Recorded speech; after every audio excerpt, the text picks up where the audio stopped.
To the video. My name is Cameron. I'm a graduate apprentice software engineer currently studying at Glasgow University, and I'm using this video as a way to sort of rubber ducky debug a LeetCode problem, just attempt to solve it, talk through my thought process, and hopefully it's useful to someone on here.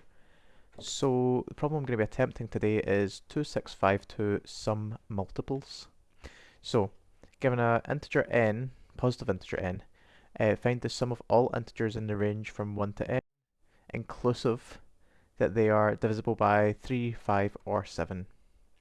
So let's say n is equal to 7, the output is going to be 21 because if you go through the numbers 1 through 7, 1 isn't divisible by 3, 5, or 7, 2 isn't, 3 is, 4 isn't, 4 isn't, 5 and 6 are, and 7 is. And that's these numbers here. And if you add them up, you get 21. And then for 10, you get 40. Because again, these are all the numbers that are divisible by either 3, 5, or 7. So, any constraints? N has to be between 1 and 10 to the power of 3, which isn't something that we're going to have to worry about.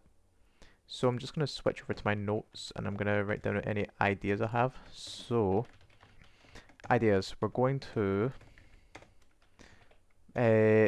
make a loop that loops n times.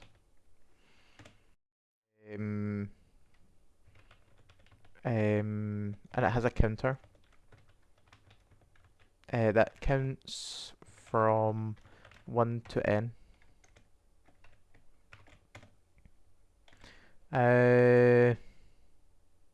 We'll just call it count, right?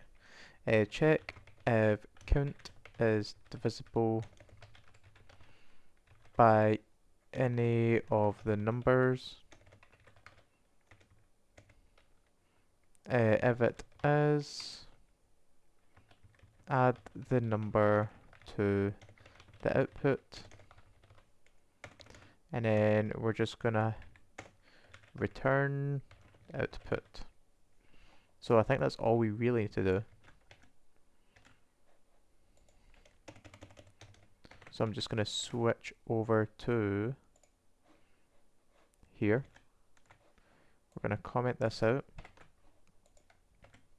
So we're gonna do for I, or for count, in range, we're gonna go 1 through n.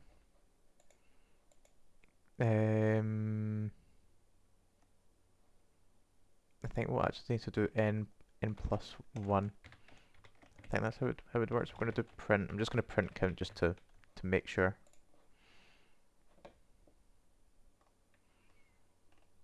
So the first one is 7, and we get 1, 2, 3, 4, 5, 6, 7. Yep. So we're going to do if count how do you do quotient again? It's like this, if it's divisible by, or if the remainder of, no, so was it 3, 5, or 7? So if it's this,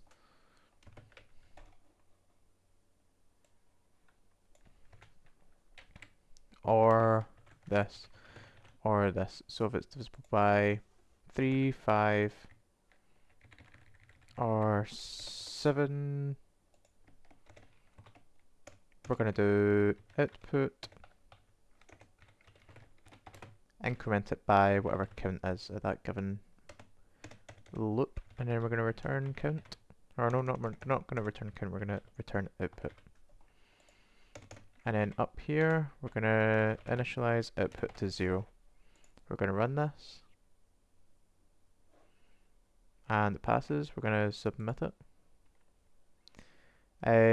This is also ov n, just like to add that. It is ov n because it only has to run n amount of times through the loop. But yeah, that got accepted. Thank you very much for watching. Hope this was useful to you in some way, just seeing someone else's thought process behind solving these types of things. If you had any other solution that was maybe a bit more efficient, please leave a comment below. I love discussing these things.